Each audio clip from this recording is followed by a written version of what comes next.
Hello again, everybody. Barry Hyatt here in Scottsville at the University of Kentucky Extension Office with my good friend Janet Johnson. Janet, it's March.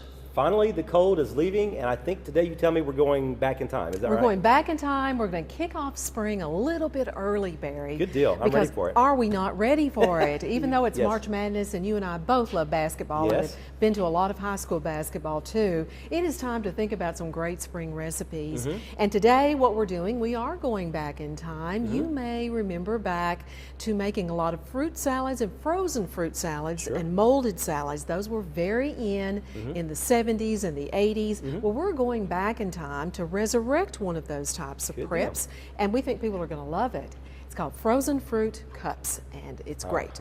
Awesome. And Let's the get best right thing to about it too, let's make it, and we'll talk about why it's wonderful too, Barry, because it's portion controlled, and that's even better. You know, for me, maybe not you, but for me, definitely Trust better. me, the diet started today. I stepped on the scales this morning, and it's time to go on a diet. Oh, so this will come in handy. Trust I know, me. do that. Well, before everyone joined us today, Barry, what we've done is we've taken what we call a small gelatin, and that can be your favorite store brand, or it can be the Jell-O brand. It is a gelatin dessert. Now, the great thing about this is if you like, you can actually now get the sugar-free versions. That's a new thing since the 70s, absolutely. And probably a better thing, quite honestly. And probably a better thing. So either way, you can make this dessert. It's great. And what we do is we're taking a 3-ounce package of lemon gelatin. Here's where you can vary the flavors and the colors. Maybe you like orange, or maybe later on strawberry. Sure. Yes, okay. So we're taking a 3-ounce package, and I have put 2 cups of water in the microwave, had it boiling before we went on camera, put that with the gelatin, and we've been letting this kind of cool a little bit.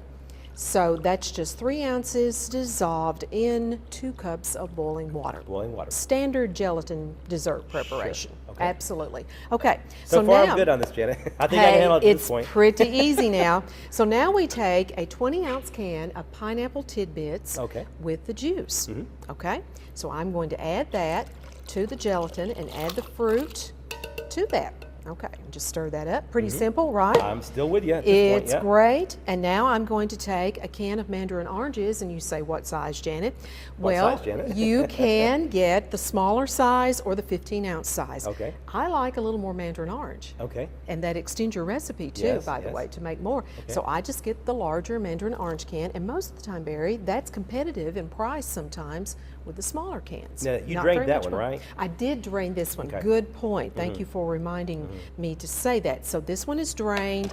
The other one, the pineapple tidbits, were not. Right. And not pineapple chunks, but the tidbits. Tidbits. There's Okay. a difference, right? Smaller, much smaller. We want smaller pieces of fruit in this salad. Okay. Okay. Now what we're going to do, we're going to add more citrus flavor, and I'm going to add about a half of a 12-ounce can of orange juice concentrate. Does that look about a half? Yes, I think it does. so. I think you're right. Because, Barry, sometimes we have trouble buying a 6-ounce can of orange juice anymore. That's kind of bad, but it's not as readily available in some of our local stores. So if you just purchase the larger one, you don't have to thaw this out. It can be partially thawed, then you can refreeze the rest of the orange juice for another dessert at another time, or to make a fruit tea, whatever you like. So that's what we've done here. So we're doing the orange juice concentrate in with the other juices. Now remember, we don't need to put any more water because we've got, again, the juice from the pineapple tidbits and, of course, our gelatin in water too. Now we're going to add some sliced banana, Barry, and you know, it's always better in these types of recipes if we get a banana that is not too ripe. Okay. You want them to hold their shape, to be really firm, and you can put, again, I have a large banana. If you want to put a medium or a smaller one, that's fine too. If you don't like a lot of banana, that's okay. I like the taste, you know, with a lot of the citrus flavors like that too. So I'm just going to add the whole thing. But again, the size of your banana will affect the amount of combination that we're going to have later to make individual cups. So you don't have to look at me when you're mind. cutting, please. Please don't look at me. Okay, all right, I will we not. don't have any injuries here on the set. I will do that. It's almost like I've done so many of these, I could just do it in my your sleep, probably, Yes. Okay, so there we are, Barry. That's all the ingredients that we have to this salad. Pretty simple, right? Very simple, yes. Okay, so if you wanted to vary it though, I want people to know coming up, or maybe, again, we've got a lot of berries that'll be coming in season Really soon, in the spring, and I just want to give people the heads up to get some extra berries this time to freeze and have those.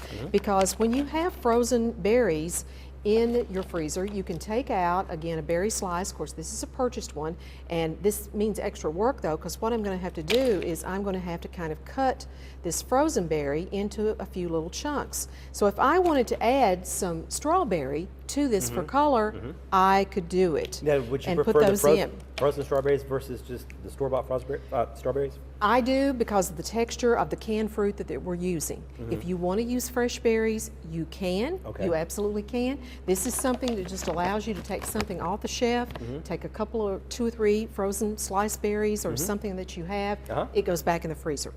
So it's very cost effective, you know, to use the frozen berries like this and to put a few up. So now what we've done is we have a nice fruit salad mixture, and I'm not going to put strawberries in it right now, but I'll show you another trick, because the strawberries and other fruits can even be added after this is done and we're working here. What we've done is we have taken a muffin tin, a 12 muffin tin, and we've placed the foil baking cups. Now the foil baking cups actually come in 2 pieces. And that's a good thing. You can separate them or not. It'll make it easier for you to work with later if you'll leave the paper liner inside the foil cup. So what we're doing is we're putting, again, those 2-part foil cups in each of the muffin tins, getting that ready. And Barry, you can also pour this in one solid pan if you wanted to do that, and then you would simply be cutting squares later. That will work in a pinch if you don't want to go to this trouble. But the reason that we're doing this is that it individually portions your salads, and it gives you portion control, you know, and that's a good thing. You know, it kind of does, and it's neat. Now, I could just pour all this salad in the muffin cups, but by personal experience, I'm going to tell you that this works a lot easier so it doesn't overflow if we kind of take a measured cup, a small measure, and put a little juice in the bottom of the cups first. And this helps us in actually getting things so that it doesn't have too much liquid in it. You know, it's just a cleanup issue later on.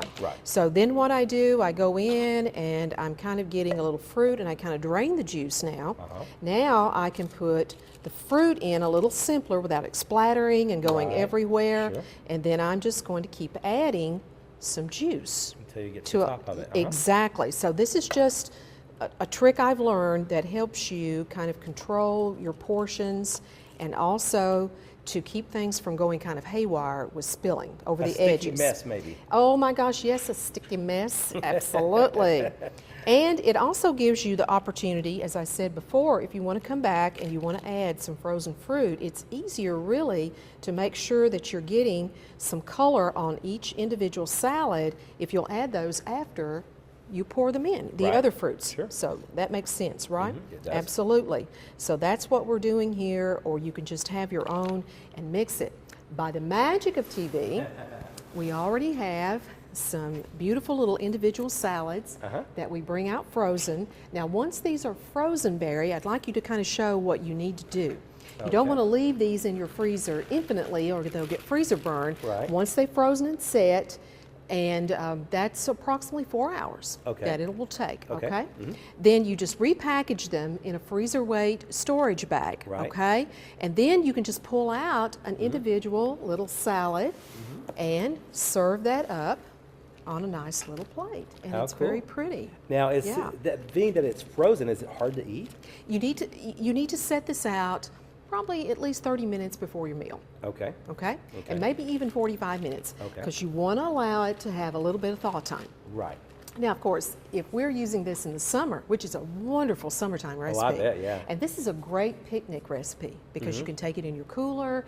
It's one that is going to thaw some, but it's still going to have that icy texture to it, which is great when you go out on a hot summer day on the boat or on picnics. Wonderful little recipe to take with you. And you can have the little individual portions with you too. Fantastic. Yeah, that's awesome. It's a pretty little recipe. The citrus is very spring. It's very in. We think of lemons and lots of things for a southern spring on the table. And this is an easy way that you can really make that happen. Most certainly. Well, before we wrap things up, I'm going to get Janet's prediction on the Kentucky Wildcats in the NCAA March Madness tournament. What are you thinking, Janet? Oh, I'm afraid that our kittens, I'm almost calling them our kittens at this point. I don't know if they're going to go really far this year. Maybe First a win round, or two? Maybe. We're a little frustrated in the Kentucky Wildcat house. Well, Kentucky is definitely in the tournament. I think Tennessee is still kind of on the bubble, as they say. Of course, we're taping this before the Selection Sunday appearances are announced. So we'll know by this time next week, of course, if both I think teams we're make it. definitely in. Yeah. I think we've had a season that will get us in the tournament, but the way we're playing, this is not a good time for you to kind of be going a little bit backwards. Now is the time to turn it around. That's right. It's Yeah. the time to turn it around. So good luck to Tennessee and Kentucky That's right. in that tournament. Absolutely. And if you would like this recipe before we say goodbye, it is so easy to get. You can email me at North Central. My email address is barry.hyatt@nctc.com, or you could also check out our website. It's www.nctc.com. Janet, as always, good talking to you. We'll see you too. again next month, okay? Absolutely. We'll see you guys as well. Take care. Have a great week.